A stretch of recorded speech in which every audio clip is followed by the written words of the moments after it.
दोस्तों जैसे कि हम लोग कोई भी फसल की खेती करते हैं, जैसे कि मिर्च, टमाटर, बैगन, भिंडी, कोई भी फसल की जब खेती करते हैं तो भाई उसमें रोग बीमारियों का तो प्रकोप होता ही है।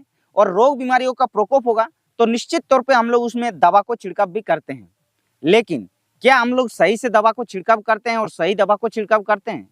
तो किसान भाई बहुत ही गलती करता है दवा को छिड़काव करने पर, जिस वजह से रोग तो कंट्रोल नहीं हो पाता है, बावजूद भी उसका जो फसल का नुकसान होता है वो काफी ज्यादा देखने को मिलता है। और इस वजह से किसान भाई बोलते हैं कि दवा जो है वो काम नहीं करता है। तो आज की वीडियो में हम इसीलिए आप लोगों को बताएंगे कि आखिर आप लोग कोई भी फसल में जब रोगों को कंट्रोल करने के लिए दवा को छिड़काव करते हैं तो वो किस तरीके से छिड़काव करना चाहिए, या फिर जो दवा को हम लोग खरीदते हैं उसको हम लोग सही दवा को कैसे खरीदें।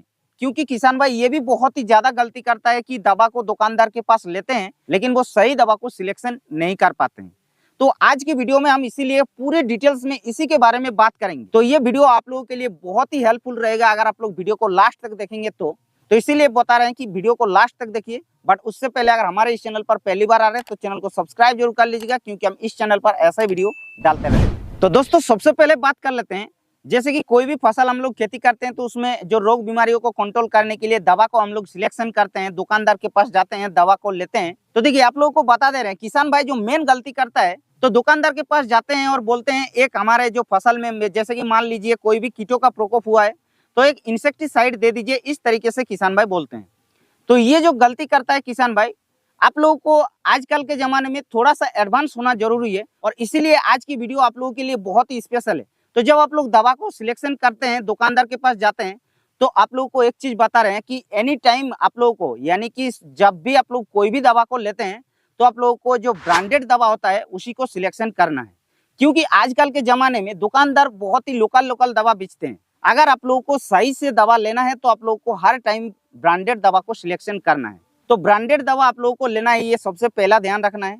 उसके अलावा आप लोगों को एक चीजों के ऊपर ध्यान रखना है कि किसान भाई एक भी गलती करता है कि जो दवा का रेट होता है उसके ऊपर ज्यादा ध्यान देते हैं। कोई भी दवा का जो रेट होता है वो उतना ज्यादा रेट क्यों होता है आप लोगों को बता रहे हैं। जैसे कि कोई भी केमिकल का दवा लेते हैं, जैसे कि मान लीजिए अगर आप लोग प्रोफेनोफॉस और साइपरमेथ्रिन का कॉम्बिनेशन वाला दवा लेते हैं तो आप लोगों को 80 रुपए में भी मिल जाएगा, या फिर 90 रुपए में भी मिल जाएगा, या फिर आप लोगों को 100 रुपए में भी मिल जाएगा 100 ml का दवा। लेकिन किसान भाई क्या करता है, जो सस्ते में मिलता है उसी को ले लेते हैं और अपने फसल में डाल देते हैं। और जब रिजल्ट नहीं आता है तब बोलते हैं दुकानदार को कि भाई फसल में हम लोग छिड़काव कर दिया लेकिन रिजल्ट नहीं मिला है। तो आप लोगों को बता दे रहे हैं कि जब भी आप लोग दवा को लेंगे तो ब्रांडेड दवा लीजिएगा, क्योंकि ब्रांडेड दवा थोड़ा सा रेट ज्यादा होता है। क्योंकि पता है ब्रांडेड दवा में जो केमिकल होता है उसके अंदर जो मॉलिक्यूल होता है वो आप लोगों को 80 से 100% एकदम प्योर मिलता है। और जो लोकल दवा होता है उसमें आप लोगों को सेम केमिकल मिलता है, लेकिन उसके अंदर जो केमिकल होता है यानी कि मॉलिक्यूल होता है वो आप लोगों को परसेंटेज में कम दिया होता है, तभी तो आप लोगों को वो सस्ते में दे पा रहा है। अगर उसमें आप लोग 80 रुपए में मिल रहा है प्रोफेनोफॉस और साइपरमेथ्रिन और एक ही दवा आप लोगों को 100 रुपए में मिल रहा है, तो ये क्यों हो रहा है? क्योंकि उसके अंदर आप लोगों को मॉलिक्यूल जो है वो परसेंटेज में कम देखने को मिलेगा। जब आप लोग लैब में टेस्ट कराएंगे तभी आप लोगों को ये पता चलेगा। तो यही चीज आप लोगों को बता रहे हैं कि ज्यादा पैसे के ऊपर आप लोग ध्यान ना दीजिएगा। आप लोग जो अच्छा रेट में मिलेगा, जो ब्रांडेड होगा उसी को लीजिएगा, चाहे 10 रुपया 20 रुपया ज्यादा लगेगा। तो इस चीज के ऊपर सबसे पहला आप लोगों को ध्यान रखना है। आप बात कर लेते हैं, जैसे हम लोग दवा का तो सिलेक्शन कर लिया, लेकिन उस दवा को हम लोग जैसे अपने फसल के अंदर छिड़काव करेंगे तो वो किस तरीके से छिड़काव करना है और कौन सी स्टेज पर करना है, ये सारे अभी आप लोगों को हम यहाँ पर बता रहे हैं। तो देखिए जैसे कि आप लोग ब्रांडेड दवा को ले आया, उसके बाद अपने फसल में डाल रहे हैं, जैसे कि हम यहाँ पर मिर्च के फसल में डाल रहे हैं, इस तरीके से आप लोग कोई भी फसल में जब डालते हैं तो आप लोगों को क्या क्या चीज ध्यान रखना पड़ता है वो सारे अभी आप लोगों को हम बता रहे हैं। सबसे पहला चीज आप लोगों को ध्यान रखना है कि जब भी आप लोग दवा को छिड़काव करेंगे तो आप लोगों को सुबह के समय छिड़काव करना है या फिर आप लोगों को शाम के समय छिड़काव करना है, तभी आप लोगों को अच्छा रिजल्ट भी मिलेगा और आपका फसल का भी कोई नुकसान नहीं होगा। अब जो दूसरा पॉइंट आप लोगों को बता रहे हैं, जैसे कि मान लीजिए बैगन में आप लोग छिड़काव कर रहे हैं, तो बैगन में आप लोगों का सबसे ज्यादा कौन सी बीमारियों का प्रकोप होता है? वो होता है कीट, यानी कि जो तना छेदक और फल छेदक का प्रकोप सबसे ज्यादा होता है। तो उसमें किसान भाई क्या गलती करता है, जैसे कि बैगन के खेती में आप लोगों का जो तना छेदक फल छेदक का प्रकोप हो जाता है और उसके बाद दवा को छिड़काव करते हैं। लेकिन आप लोगों को बता रहे हैं कि ये गलती आप लोग कभी भी मत कीजिएगा, क्योंकि आजकल के जमाने में अगर आप लोग प्रिवेंटिव दवा को छिड़काव नहीं करते हैं, प्रिवेंटिव यानी कि बता रहे हैं कि रोग लगने से पहले, कोई भी कीट लगने से पहले, यानी कि एडवांस तरीके से आप लोगों को दवा को छिड़काव करना है। तो प्रिवेंटिव जैसे आप लोग दवा को छिड़काव करते हैं तो उसमें और एक चीज फायदा है। क्या फायदा आप लोगों को बता रहे हैं, जैसे कि कोई भी प्रकार की रोग लग गया और उसके बाद दवा को छिड़काव कर रहे हैं, तो उसमें आप लोगों को बहुत ही हाई पावर का, बहुत ही हाई कंपोजिशन का दवा को छिड़काव करना है, अच्छे महंगा दवा को छिड़काव करना है, तब जाके वो कंट्रोल होता है।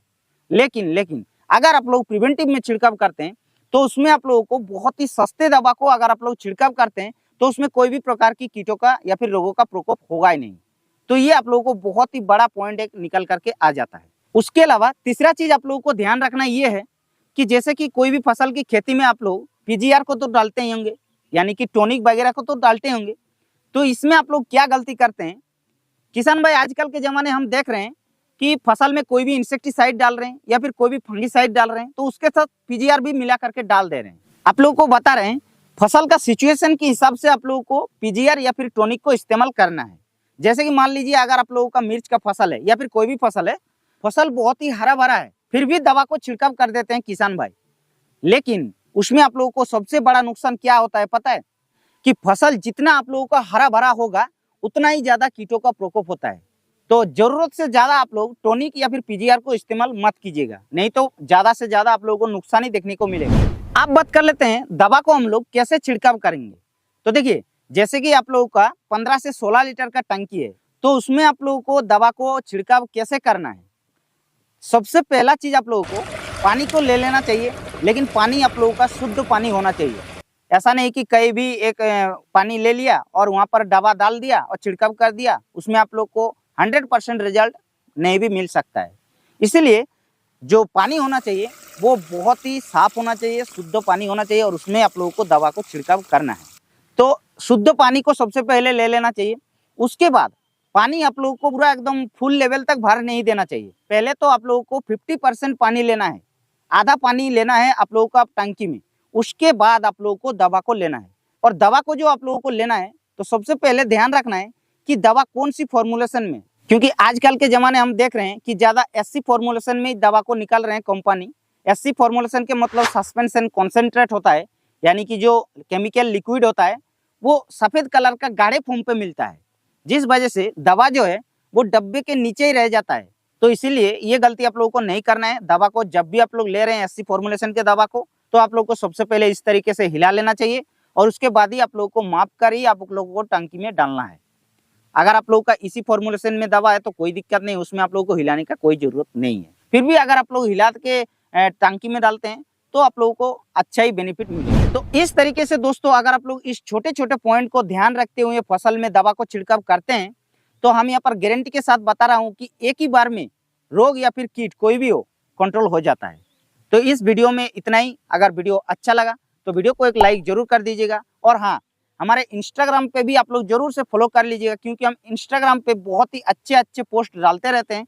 तो इंस्टाग्राम का लिंक यहाँ पर नीचे डाल दे रहे हैं, आप लोग इस लिंक में आप लोग क्लिक करके डायरेक्ट इंस्टाग्राम में भी फॉलो कर लीजिएगा। और अगर हमारे इस चैनल पर पहली बार आ रहे हैं तो चैनल को सब्सक्राइब जरूर कर लीजिएगा, क्योंकि हम इस चैनल पर भी ऐसे ही न्यू वीडियो डालते रहते हैं।